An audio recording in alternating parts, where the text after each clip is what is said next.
velkommen til. Mange tak.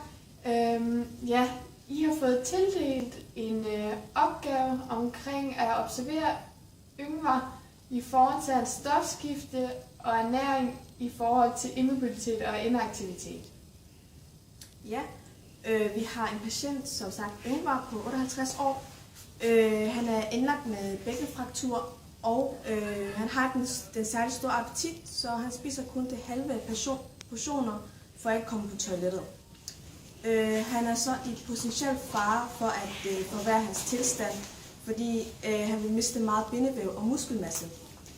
Og på længere sigt så vil han blive dårligt ernæret, hvilket vil være med til at svække hans immunforsvar. Ja, stofskiftet kaldes også for metabolisme. I cellerne sker der mange forskellige ting i forhold til næringsstoffer, vi indtager i vores mad. Der sker en nedbrydning, en opbygning, hvor cellen bruger brændstof og bruger det som byggesten, både til celledeling og muskelvæv, men også hormoner, som har en vigtig funktion i hele organismen. Og derfor er det vigtigt, at vi får de livsnødvendige næringsstoffer i forhold til vores mad, fordi at det meste, vi indtager, bliver omdannet i vores fordøjelse og bliver uddelt til hele organismens funktioner. Cellen bruger energi helt nede i cellens stofskifte, og det sker nede i mitokondrierne, hvor cellen har sit kraftværk.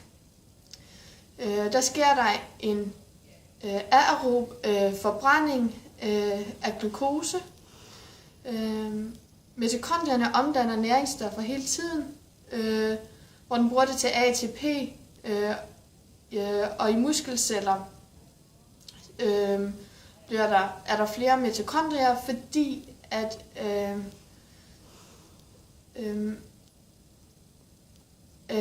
energibehovet er meget højt i muskelceller.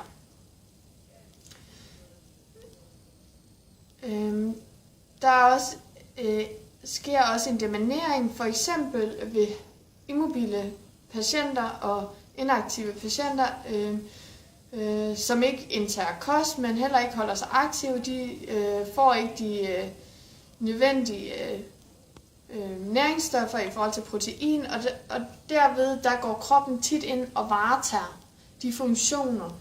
Så det vil sige, at for eksempel i forhold til protein, der sker der en diminering, og det vil sige, at kroppen går ind og tager kroppens eller fjerner faktisk kroppens aminosyregrupper nogle steder, hvor det så består af kvælstof, ammoniak, og det bliver så omdannet til karbamid, som næsten er giftstofsfri. Og det resterende aminosyre kan forbrændes med ilt til ATP.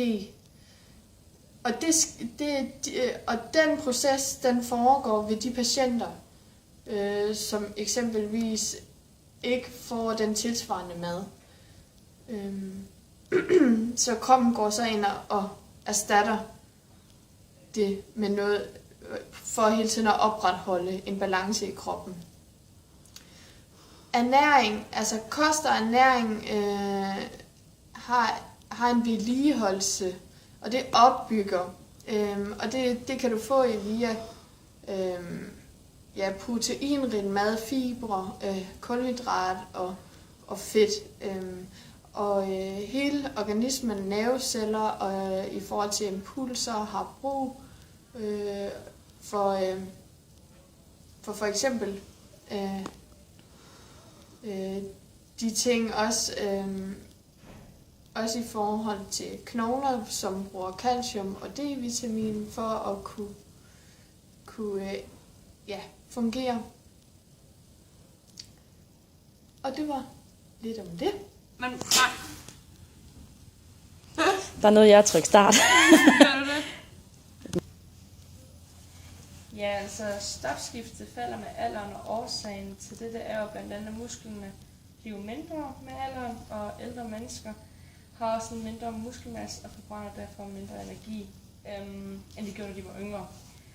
Og de fleste ældre spiser af naturlige årsager mindre, hvilket er med til at nedsætte deres forbrænding også. Og ja, de fordøjer også mindre mad. Udover det dyrker ældre mennesker også mindre motion, end de tidligere har gjort, og kroppens selvfornyelse nedsættes, og det er med til at reducere kroppens arbejdsbyrde, og dermed stofskiftes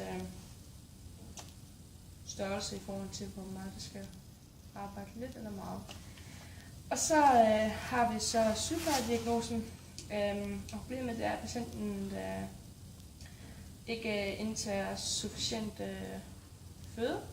Og etiologien i det er på grund af en fraktur på bækkenet, og patienten er immobil ligger i en liggende stilling og har derfor også svært ved at komme af med afføring. Og det er også med til at nedsætte hans appetit.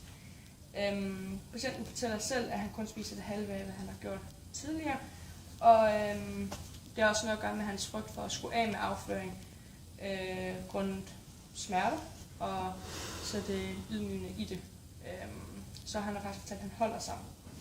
Og så er der så vores smartmål, som er specifikt er målet, at yngre så vidt muligt beholder sin nuværende normalvægt og ikke taber sig. Og så skal vi holde øje med hans indtagelse af føde, samt veje ham med en elektronisk sengevægt. Adfærdsgivende er, at Yngvar frygter at skulle af med afføring og fortæller selv, at han vil holde sig, til han selv kan gå på toilettet igen. Og det er også derfor, at han kun spiser de halve portioner, så han sig selv mener, at han ikke skal af med så meget afføring.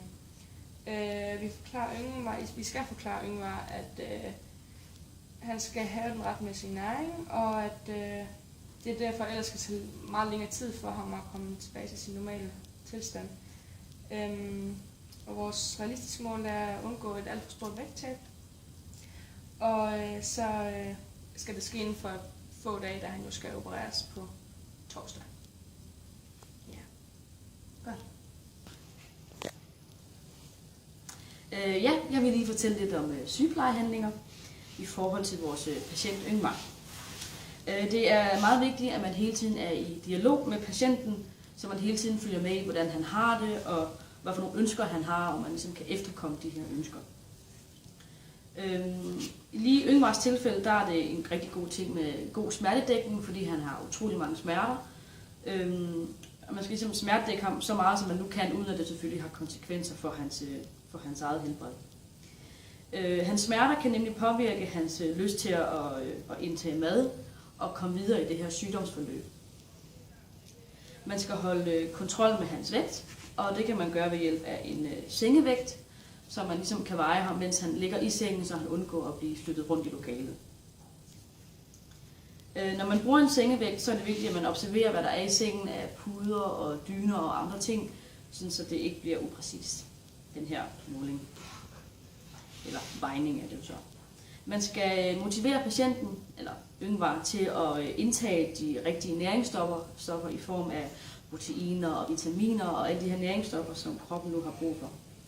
Det kan man gøre ved blandt andet at smertedække ham, og selvfølgelig være i dialog med ham for at høre, hvad han kunne have lyst til at spise, og ligesom motivere ham til det. Og så skal man sørge for, at han ligger så godt, som han nu kan i forhold til at skulle synke, fordi han har meget stort synkebesvær, fordi han ligger ned hele tiden. For at han kan indtage de her næringsstoffer i form af proteiner, kan man gøre det ved hjælp af proteindrikke, fordi han har nemmere ved at måske suge tingene ind igennem et sugerør, i stedet for at skal tygge og skal have rigtig meget ind i munden. Ved at han får de her proteindrikke, så undgår man også, at kroppen at man undgår en deaminering inde i kroppen, altså at kroppen begynder at tage fra reserver og depoter og sådan noget inde i kroppen. Man skal selvfølgelig også motivere ham til at komme til udskillelse af afføring, fordi han indtager ikke særlig meget mad, fordi han er bange for at komme på toilettet, fordi det har Det volder ham mange smerter. På den måde undgår han også obstipation og andre komplikationer ved afholdelse fra at gå på toilettet. Man skal igen hele tiden sørge for at være i dialog med patienten og skabe forståelse for situationen og konsekvenser, hvis ikke der sker ændringer i forløbet.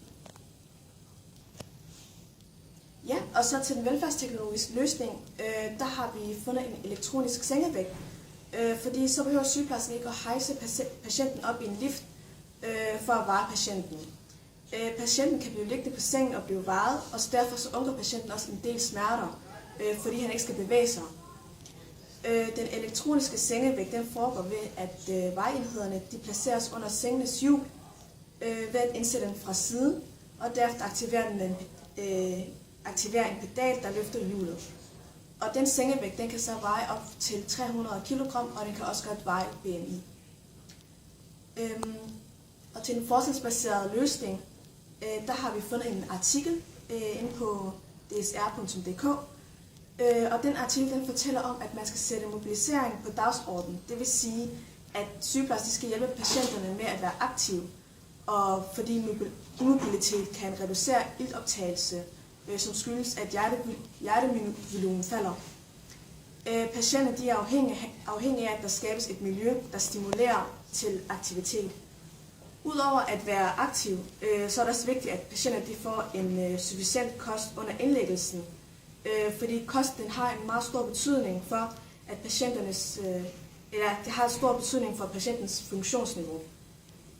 Hvis de ikke får en sufficient ernæring, så kan de have en vanskeligere ved at genetablere deres funktionsevne, og deres immobilitet bliver en konsekvens af insufficient ernæring. Og flere undersøgelser de viser også, at op til 50% af de medicinske indlagte patienter har lavere funktionsniveau ved udskrivelse end ved indlæggelsen. Og årsagen hertil det er i høj grad at have sammenhæng med den manglende fysisk aktivitet under indlæggelsen. For så at vurdere og visualisere patientens aktuelle funktionsniveau, så bruger man monitoreringsredskabet Cumulated Ambulation Score, CAS, og det redskab det skal så bruges til at opsætte mål for mobilitet i samarbejde med patienten.